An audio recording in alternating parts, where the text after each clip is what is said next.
Hello everyone, my name is Manju Saraswat and today we will study the topic guiding values of the Indian Constitution that is taken from the chapter 3rd Constitutional Design. So guiding values यहाँ पर हम उन values के बारे में बात कर रहे हैं जिन पर कि हमारा कॉन्स्टिट्यूशन जो है बेस्ड है। तो यहाँ कॉन्स्टिट्यूशन की फ़िलॉसफी को यानी कि कॉन्स्टिट्यूशन संविधान के पीछे की जो फ़िलॉसफी है उसको जानने के लिए हम दो तरीके अपना सकते हैं, टू वे से हम उसको जान सकते हैं। एक तो जो लीडर्स हैं उनकी विचारधारा, उनके व्यूज़ को हम जानें, और या फिर हम जो है इसको भी पढ़कर उसको स्वयं पढ़ के हम जानें कि इसकी पीछे इसकी क्या फ़िलॉसफी है। संविधान के बारे में हमें जानने के लिए उसकी फ़िलॉसफी को जानना ज़रूरी है। ठीक है, तो सबसे पहले हम देखते हैं कि जो ड्रीम है ना, the dream and the promises. यहाँ पर हम देखेंगे कि बहुत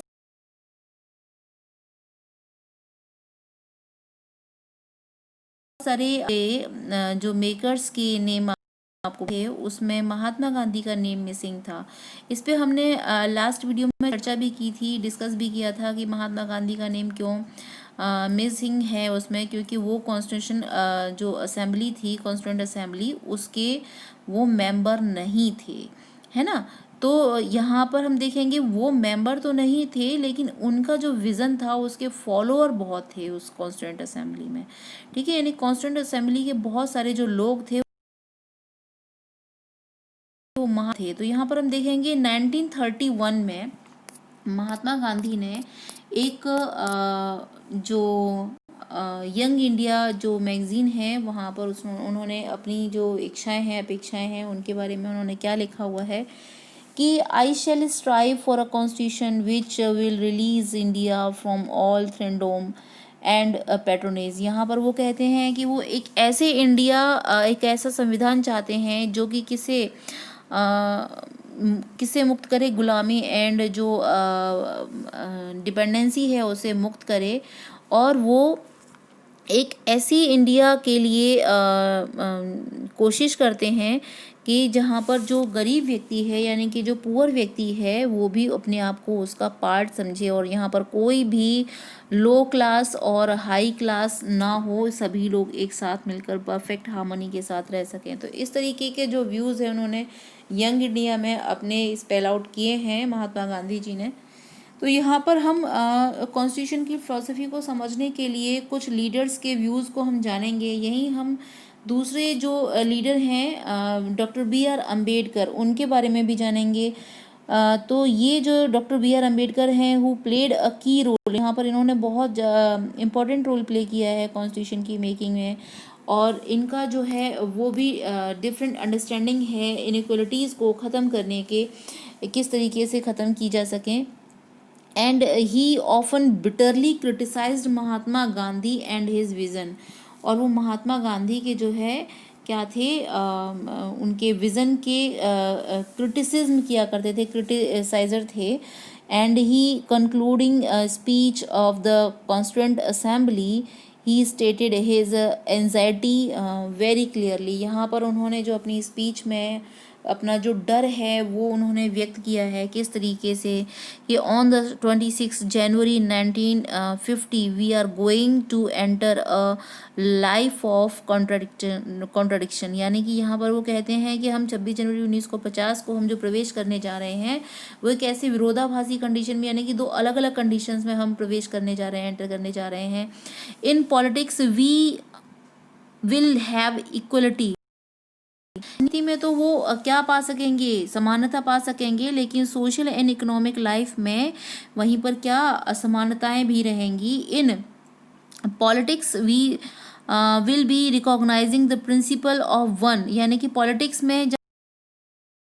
यहाँ पर इकोनॉमिक और सोशल कंडीशंस की जो आपस में जो अपोजिट कंडीशंस हैं उनके बारे में वो बताते हैं, वो डर बताते हैं कि किस तरीके से one vote and one value पर हम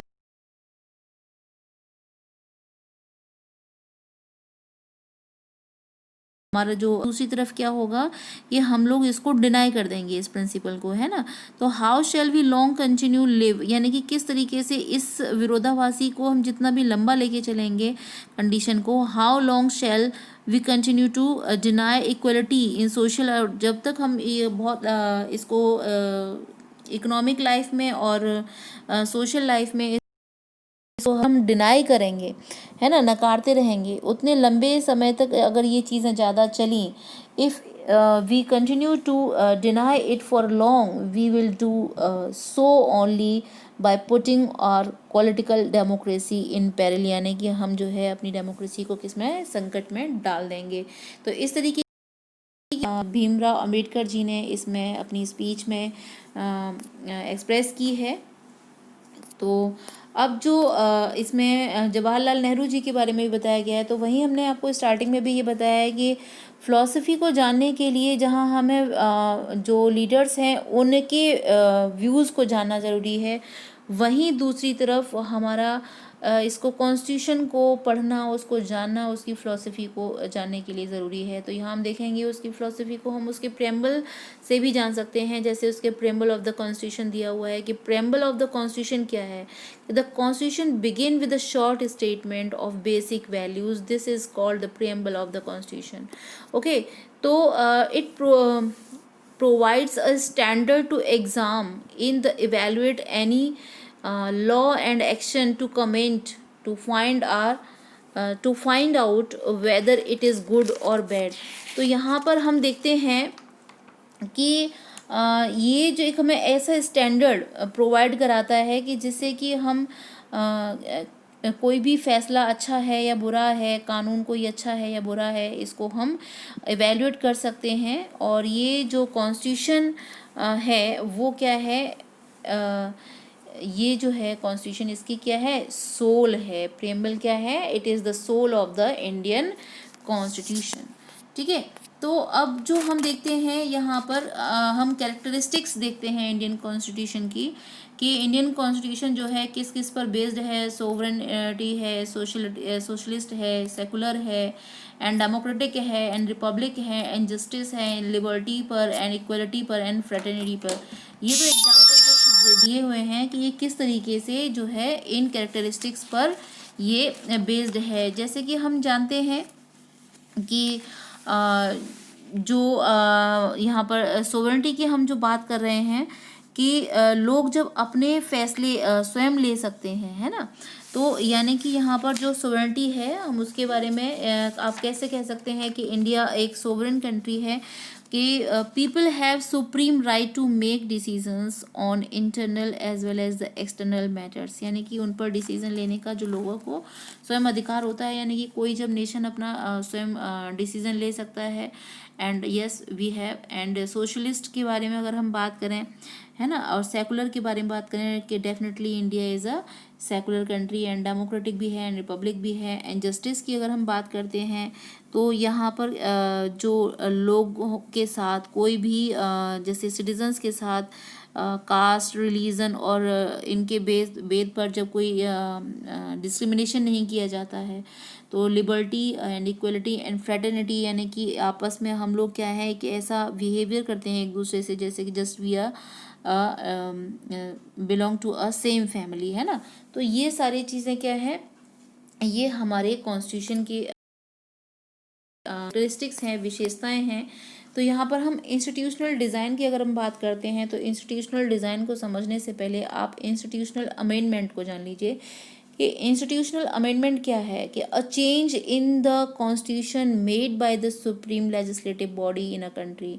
यानी कि जो विधायिका है, जो कानून विधायिका है, यानी कि सुप्रीम लेजिस्लेटिव बॉडी जो है यहाँ पे कानून बनाया जाता है ना, तो उनके द्वारा किया गया चेंज क्या है कि ये जो है कॉन्स्टिट्यूशनल अमेंडमेंट कहलाता है। तो कॉन्स्टिट्यूशनल अमेंडमेंट के साथ ही हम यहाँ पर ये भी देखेंगे कि जो इंडियन कॉन्स्टिट्यूशन है ना, वो हमें एक ऐसा प्रोसीजर भी प्रोवाइड कराता है for choosing person to govern the country, कि हम इसके थ्रू क्या करते हैं, हम एक ऐसा पर्सन चूज करते हैं, यानी कि जो हमारे देश को क्या करे, गवर्न करता है। And which define who will have how much power to take which decisions, यानी कि किसके पास पावर होगी, कितनी पावर होगी, इन सब चीज़ों के बारे में भी हम क्या करते हैं, इसमें कॉन्स्टिट्यूशन में जो है वो गिवन है। ठीक है, तो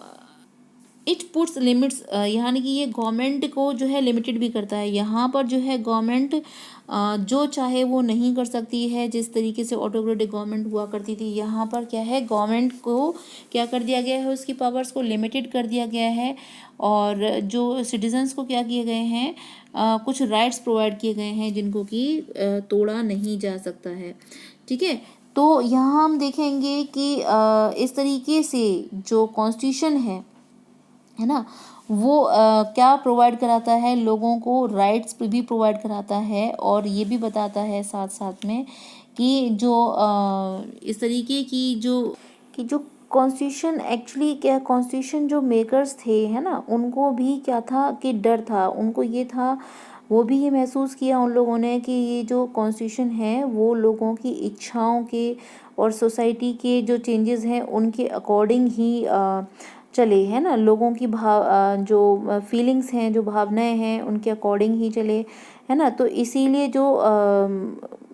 उसको सोसाइटी में हो रहे चेंजेस से भी उसको अलग नहीं होना चाहिए, यानी कि उसमें चेंजेस को भी ध्यान में रखा जाए। तो उन्होंने इसको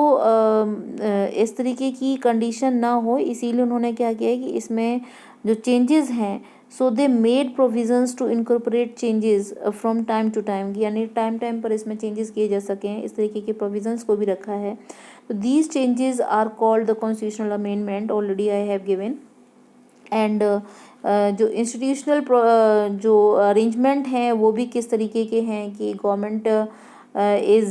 has limited powers and can not violate the rights of the citizens, and इस तरीके के जो प्रोविजंस हैं वो को भी कॉन्स्टिट्यूशन में प्रोवाइड किए गए हैं। ठीक है, तो ये जो था, ये इस तरीके के इंस्टीट्यूशनल जो अरेंजमेंट्स किए गए थे वो भी इसमें डिस्क्रिप्टिव हैं। तो अब जो आगे जो चैप्टर है उसके बारे में जो हम डिस्कस करेंगे वो हम नेक्स्ट वीक में डिस्कस करेंगे। तो यहाँ पर आप देख सकते हैं कि जो भी कॉन्स्टिट्यूशन से रिलेटेड प्रॉब्लम्स थी, कॉन्स्टिट्यूएंट असेंबली के कौन कौन मेंबर्स थे, उनकी क्या फ़िलॉसफ़ी थी, इस सब को आपने इस वीडियो में देखा। So thanks for watching and subscribe the channel please.